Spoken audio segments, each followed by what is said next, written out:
random selection. Lunchbox was picked from the show. And if we win, he has to go up into space. So I want you to go hear that segment. Heck, I probably shouldn't have spoiled who lost. But a lot of people are like, obviously it was Lunchbox. Some people think Lunchbox, you just have bad karma. Listen, I don't know what it is. The world hates me right now, but every drawing we do or whatever, it always is me. I'm always the one getting punished. And so I don't know what's going on. I don't know if you have magnets on these slips or on the wheels or whatever, but the world is out to get me right now. You guys check out the podcast. Listen to that. Search for Bobby Bone Show wherever you podcast. All right, over to the news. Bobby's Big Story. You saw the video of that airplane that was caught on fire? Oh, yeah. Totally crazy. I couldn't even imagine being on that plane and looking out and seeing the engine on fire. The engine of a Boeing passenger jet littered Denver with debris when one of its engines exploded shortly after takeoff. The United Airlines flight was en route to Honolulu from Denver, which, by the way, That's a long flight. Well, if this happens over the ocean, yeah. Luckily this happened before they didn't get over the water, because there's a lot of water. And they were still able to land the plane, But the pilot told ground control they had to make an emergency landing. And if you looked out the window, you have that, it looks like, we'll call it a propeller, like the engine. Yeah. It's on fire. And so here's a clip from the news. Denver, departure United 328 Heavy Mayday aircraft just experienced engine failure, need a turn immediately. Troy Lewis had just closed his eyes for a nap when he heard a loud bang. Knew that was not good, and felt like it was on our side of the plane, and I was over the wing and I flipped up the shade and saw the front of that engine missing or blown up, and smoke and pieces were flying off of it, and that was not a good feeling. Yeah, no. Yeah, and I guess good thing passengers don't hear the pilot say Mayday. That's a good thing, yes. Yeah. We'd freak out. Yeah, because that's the worst thing you can say to air traffic control, obviously. Well, I was watching another woman this morning on the news saying she was watching it. She was like, she started screaming. She was like holding onto her rosary, and her daughter was the one calming her down. No injuries were reported. 231 passengers, 10 crew members, all on board. Big pieces of debris landed in those towns, though. Like one of those things, it looked like it was 10 feet tall. Just boom, right on the edge of a house. Again, nobody was hurt. Pieces of metal debris landed across the Broomfield residential area of Denver. Locals were asked not to touch or move it. And again, let me say again that the fact this plane caught on fire early was a blessing. Because if that happens and you're in all that ocean to Hawaii, you got to either keep going to Hawaii or turn around and come back. So the fact that they were able to land that plane, and also should make you feel good. Not that it happened, but that it happened and nobody was hurt. Like literally the plane was on fire and they still landed that sucker. So shout out to the pilots, to the crew, to the people working on the ground, because I'd have sure been peeing myself and making death TikToks. I'd have been like, okay, I got to get one final dance in. Rest in peace, me. Confessions, all sorts of stuff. It'd have been bad news. All right, let's do some more news. Bobby's Other Big Story. It's Colorado Day here on the show. A Colorado man sprang into action in order to save his dog's life, fighting with a mountain lion that had attacked his pet. His name was Gene Wannell, who lives in Estes Park. He told Fox 31 in Denver that he used to encounter wildlife in his backyard because it borders public land, but when he took his 9-year-old boxer out, they encountered a mountain lion, which nearly killed the dog. He scanned the hill with a flashlight, looking for any predator's eyes, and then he let Sadie off her leash. But then he heard her whimper. He was right. He searched, and here's a clip from Fox 31 News about how he fought back against the mountain lion. Gene says he picked up a small wooden property marker to defend his dog, the only weapon he could find. Hit it in its face, and the mountain lion released Sadie and ran the other way. If he had changed his mind and came towards me, I had really nothing to defend myself. Crazy. Too, I know. Yeah, you do. You go at it. I think a mountain lion's an ambush predator, so they kind of wait and try to take you out from the side or they surround and pounce. Finally, a guy faked kidnapping to get out of work for the day. Listen, if you hate your job, I get it. I just wouldn't go this far. There's a 19-year-old guy named Brandon Souls in Arizona. Earlier this month, police found him near a water tower with his hands tied behind his back and a bandana stuffed in his mouth. He told the cops he'd been kidnapped by two men in masks who knocked him out, drove him around, and dumped him by the water tower. The police investigated. They couldn't find any evidence he'd been kidnapped. Surveillance videos didn't back up his story. There were some inconsistencies, too. So on Wednesday, he was arrested for making a false report. He admitted he made up the whole thing so he could get out of his job at the tire shop for the day. After he was arrested, they fired him. So maybe it worked out for him in the end.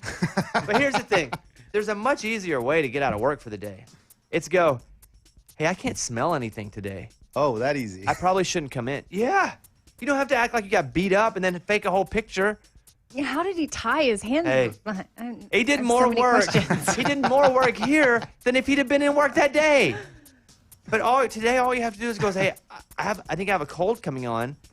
I shouldn't come in. I need to go get tested. That's all you have to do. No one's gonna challenge you on that. Like I've lost my smell, boss. Should I come in? Watch him say no to you. Quick. Yes. Call us if you want. 877-77-Bobby. Would love to hear from you. Questions, comments for the show. 877-77-Bobby. Let's play Luke Bryan. Here it is, Down to One on the Bobby Bone Show. Glad you guys are good. We're all together in a room today, thankfully, for the most part. Snow's a little less, ice a little less. I'm going to talk slowly and sexy for the song. I just started feeling myself get into it like that. The snow's going away. I was just... It's a beautiful day. Two things melt. Okay, here we go. Here's look.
Bobby Bone. Coming from the Bass Pro Shops and Cabela Studio on Music Row, it's the Bobby Bone Show.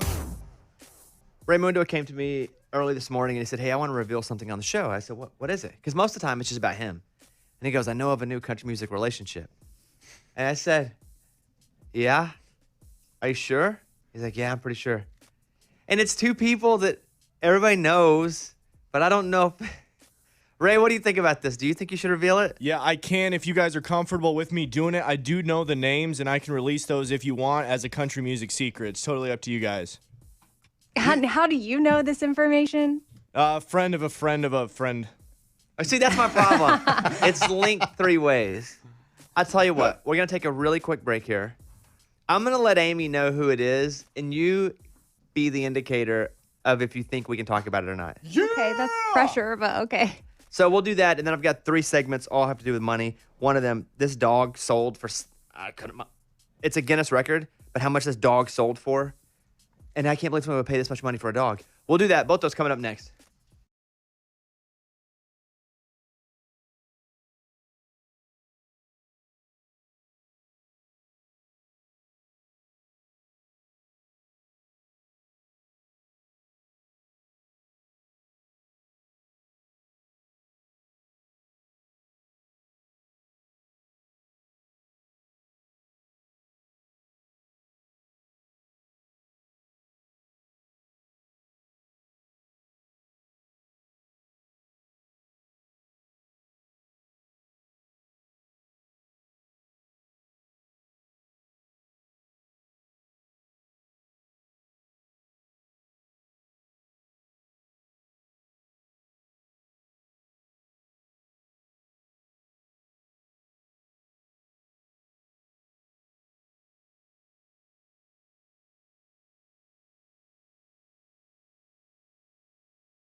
There's a sheepdog that sold for $38,893. Whew. There's the world's most expensive sheepdog. Sold at a farmer's market where they sell dogs. Oh. Does it do something special or something? We're just. I guess it's from. I would assume it is a dog that's won prizes as a sheepdog. Like on the that shows. dog. I don't think it's working a lot of cattle at a high level. She was doing everything. Talking about her mom. She was doing everything. I guess a part of it is that she was a great sheepdog and she won different types of competitions, but she also worked cattle and sheep. Okay.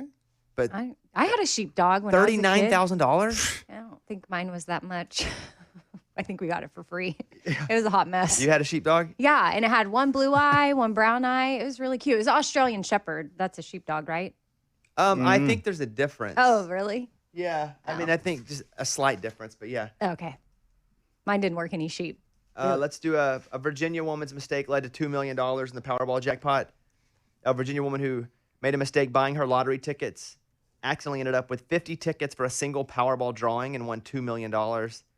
Betty Wong of McLean told Virginia lottery officials she plays the Mega Millions of Powerball regularly, and she usually buys a single ticket for multiple drawings at one time. She made the mistake, though, and bought 50 quick pick tickets for a single drawing. And because of that, she hit and went from won $1 million and then had the doubler and then got $2 million out of it. Crazy. Now, Lunchbox, you've bought a lot of lottery tickets, but you've never made a mistake. Maybe that's what you should do. Yeah, I need to go in there and act like an idiot and be like, I just want one ticket, and they accidentally sell me 100, and that's how I'm going to win. I don't understand how these mistakes always work out in these people's favor. People are making thousands of dollars streaming themselves sleeping. I'd be afraid of what people would see when I was sleeping. Like, what do I do? What do I do with my hands? What do I do? What do I say? Caitlin already tells me that I speak in an effeminate voice while I'm sleeping when I talk in my sleep. So, but there are ways that these people are going to sleep, and then people get on Twitch, and they try to wake them up. I'm sorry, you said are they making money from this or Yes. just for fun? Okay. No. That's what people are making thousands of dollars streaming themselves sleeping.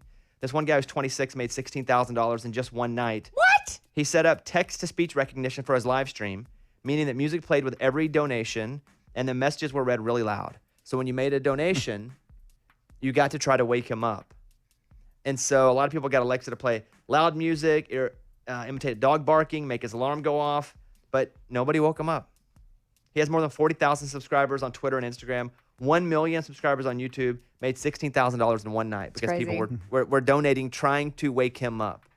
That's what you do. You wake me up, you get a prize. I'd fake sleep through it. Exactly. Right, Don't you right. think he's just pretending to be asleep? Hey, don't ask me. I'm not going to hate on the guy's game.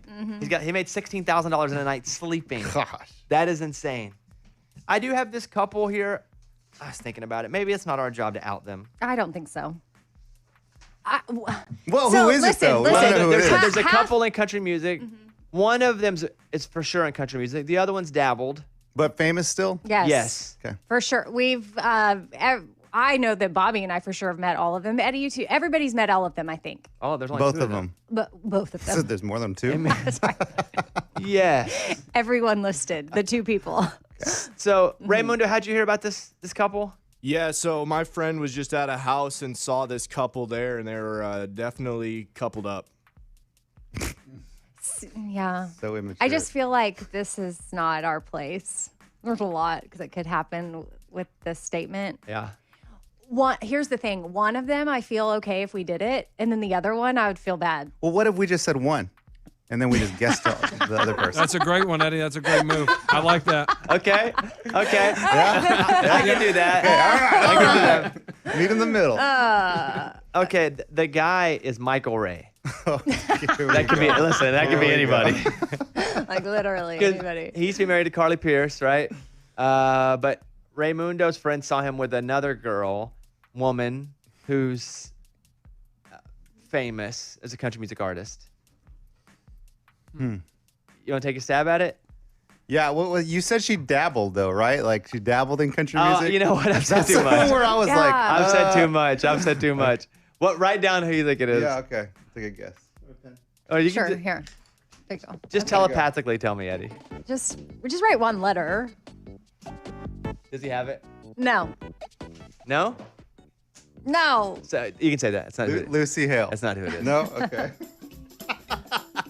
I'm afraid to even open up the floor for guesses because if I say no, and if I don't say no to one. There's like plenty of people that have dabbled, so I think we're fine. We'll just leave it at that.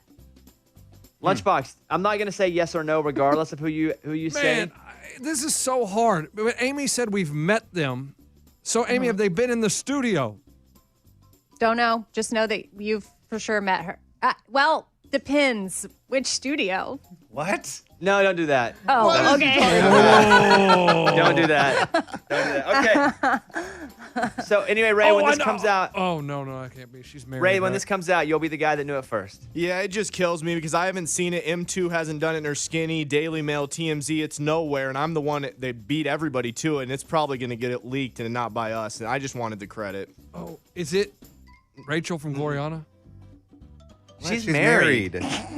Oh. So I'm going to say it's not her. I guess it's not her. Yeah, no. Okay, there you have it, folks. Hey, call us if you want. 877-77 Bobby. And Rachel didn't dabble in country Yeah, music. no, She's they like in in it. She still is. Okay. Let me play Blake Is it Shelton, Dolly Parton? Gwen Stefani, Happy Anywhere, Bobby Bones Show.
Ella Studio on Music Row, The Bobby Bones Show. Hello, friends. I spent the weekend in Chattanooga shooting Breaking Bobby Bones, my new show that comes out May 31st on Nat Geo. But I had to drive an 18-wheeler all weekend. And not just there he comes through little towns. I was on the interstate. For those that don't know, I got my CDL, got my permit, and so I can drive with someone in the truck. So I'd never been in a truck before until this weekend. So I got my license just reading a book and memorizing word structure more than anything. And so I get in the truck, and I thought I could drive a stick until you drive an 18-wheeler. Because, reverses up and to the left, and then you go 1, 2, 3, 4, 5, and then you flip a thing on the gear shift, and you go 6, 7, 8, 9, 10. What? There's 10? There's 10 gears. Oh, my goodness. So That's like a bicycle. I was stressed out the whole time because I'm on the interstate driving it and turning this thing. You don't just turn it. You got to go wide. And not just wide. You have to go straight. And they kind of will L-turn. The whole thing is a disaster. Did you hit a lot of curbs? I'm not going to tell you what happened, but my goal was to haul an entire trailer full of eggs, like 16,000 eggs. And not break them? Yeah. All the way across the city. So that's what I did this weekend. And when I got home last night, I'd been so stressed all weekend driving that truck. Because again, I'm driving with real traffic everywhere. I wasn't even worried about me that much or the truck. I don't want to hit somebody else. I will tell you this, I didn't hit anybody else. I don't want to spoil the show. Okay, enough with the horn. Okay. So that's what I did this weekend. I'm glad to be home. It's still a little icy here. For the most part, where we are, we're able to gather again. People can get out of their houses. Last week was just a whole mess. Like, we were not in the same place.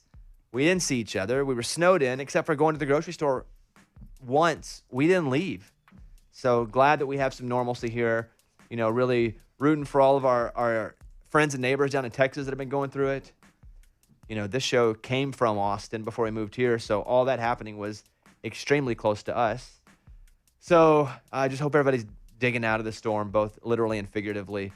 I think that's it. Amy, anything from you? Yeah, no, I just, our thoughts, prayers, everything are with Texas, our family, our friends there. Like, it's almost unbelievable to me how devastating it is for some people.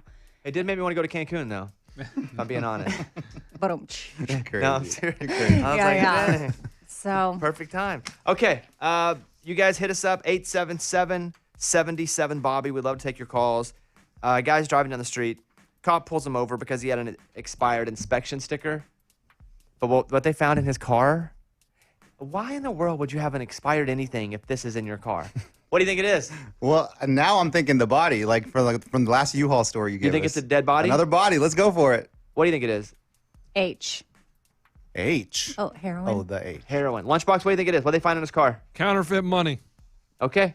We'll do that story. The guy has something. Did one of us get it right? He has this in his car, and he still has an expired sticker, so they pull him over and they find it. It's just the dumbest thing I've ever seen. We'll do that coming up next.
All right, this guy's driving down the road. Cops pull him over because he has expired registration on his car.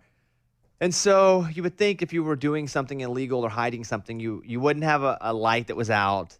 All your blinkers would work. Your tags would be fully up to date, but that wasn't the case. Jeffrey Scott Klein, 39 years old, was charged with blank. Eddie? Yeah. Carrying a dead body. Is that a charge? Well, sure. Okay. Especially if you're not a funeral home. Yeah, dead body in the back. Transporting heroin. Lunchbox, what'd you have? I had counterfeit money, but I feel like that just, I don't know. I want to change it. He probably had something. The answer is a meth lab. Oh, I was close. You were close, Amy. He had it was drugs, but he had a meth lab. He had all the ingredients, also had all the tools used to make the meth, and was just driving it down the road, chilling. Here's the thing, guy. Make sure your inspection's up to date if you're going to be moving a meth lab. Well, first of all, don't move a meth lab. But what a knucklehead this guy is. According to the affidavit, the officer spotted a vehicle with an expired inspection sticker. He initiated a traffic stop. But here's the thing, too, because the cop goes up and said he was really, really nervous when he pulled him over. Maybe they knew and just needed a reason to pull him over. Yeah, or that cop just got super, I guess lucky. I mean, some cops must be like, oh my gosh, I only pulled this guy over because of expired whatever, and look what I busted him with. Imagine that you're a police officer and you are pulling a guy over randomly as a traffic stop, which, by the way, shout out to our police officers. Anytime they got to pull anybody over, that's risking their lives. These fools could pull guns on you at any time or run you over. So they're risking their lives every single time. That being said, imagine you're a cop and you pull this guy over and you see in the back of his car, he's got all the tools, all the chemicals from, you then have to tighten up. And go, well, he's getting busted with this. What's about to happen here with me? Because he's going to do something crazy to protect this. Mm-hmm. Yeah, you're right. Because if he gets caught for this, he's going to jail forever. He doesn't want to go to jail forever. So immediately you got to be like, boom, clenched, ready to go. That'd be tough. You got to call it in. You can't back off and go back to your car and let them drive off. Like, shout out to that police officer, too. That's some crazy stuff there. Glad you guys are here today. 877-77-BOBBY if you want to call the show. There's a guy in Rhode Island accused of stealing more than $500,000 worth of plumbing and heating equipment from his job. Now, I'm going to ask you guys, have you ever taken anything from work home? Now, it doesn't have to be this job. When I used to work at the marina, I used to take ice home, a lot of ice. So, and Mountain Dew slushies, because we would make those. And then nobody was up in the marina with us, so we just eat them all the time and take ice home with us. All right, I'll confess. Okay, here we go. When I worked for the news, I took a camera home and I shot a wedding. But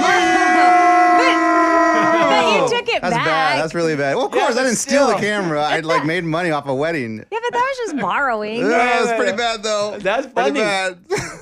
Were you at the wedding and it said like KView on the side or what? Yeah, the news truck shows up and everything. No, he's just the camera guy. Eddie drives up in the news van. Why is your wedding being covered Pretty by the bad. news? Oh, no, So- that's just our videographer. You took a big, like you had it on your shoulder? One of those kind of cameras? The big camera, yeah. What? I had the day off, and I was like, I'll just take this home with me and shoot the wedding on my day off. Did you edit it too? Oh, I did everything, yeah. Yeah. What would they have done if they'd have found that out? I think a strike, I think they definitely would have written me up. I don't think they would fire me over it. They would definitely write me up, though. Amy, did you ever have a job where you took stuff home? No, I mean, I worked at a weight loss clinic in college and they had these bars and we used to just eat them all the time. Totally. But okay. my manager there said that we could, but I mean, thinking back, if I was the owner, I don't know that probably would have been allowed. But yeah, I mean, the lemon flavor was my favorite.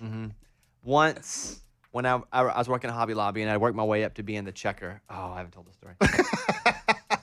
I'd worked my way up to being the checker because that was the job I wanted because I was setting up displays. I was working in the back. It was awful. And so I finally had gained enough trust from management to work the front. And there was this DJ that had worked at the local radio station in Hot Springs who I was just enamored with because I was like, I want to be that. I just want to be on the radio. And so he comes through and he's like, hey, man, good to see you. And I was like, hey, I'll just call him Flying Brian. Hey, because that was his name. Hey, Flying Brian. And he's like, hey, so I got a bunch of these picture frames here. Is there any way you can like hook me up with a deal? And I was like, oh, man, they're not doing any sales right now. And he's like, all right. But we had 50% off something else. And I rung up as like 50% off sweatshirts. and that wasn't very honest to me. That's not honest. And I don't like that I did that. I kind of hate myself right now for doing that. Do you lose sleep over that one? Well, I haven't thought about it. I think I've repressed that shame because he probably gave him $100 off all these picture frames because I was just wanting to impress him so bad. It's your boy. I know. Also at Hobby Lobby, I ate about 10 paydays one night and didn't pay for them because I was hungry, and then I could never eat a payday again. I got so sick. Yeah. Yeah. Lunchbox, you? Yeah, when we worked at the radio station in Austin, there used to be a blue pickup truck for the country station, the other country station. And I tell you what, I lent that to many of friends to move them, wherever they're moving. You need a pickup truck? I got one. Don't worry about it. So you lent him the K-Vet truck? Yep. K-Vet truck was used many times around Austin to move people and a couple trips to the dump. But did it say K-Vet on the side of it? Oh, yeah. It definitely said it was either K-Vet or Case. It said one of them right on the side of it. Face. Barbecue Bob Cole. I mean, that was a good truck. It was old and beat up, so that way when you're moving stuff, you didn't have to be careful about putting a dent or a scratch in it. It was awesome. We have a call here from Chelsea in Indiana. Hey, Chelsea, are you there? Good morning. Hi, Chelsea. how are you guys? Pretty good. What's going on? My fiance is a police officer with the Kendallville Police Department, and he had somebody ask him for a courtesy transport one night, which means like maybe it's cold and you just need a ride somewhere.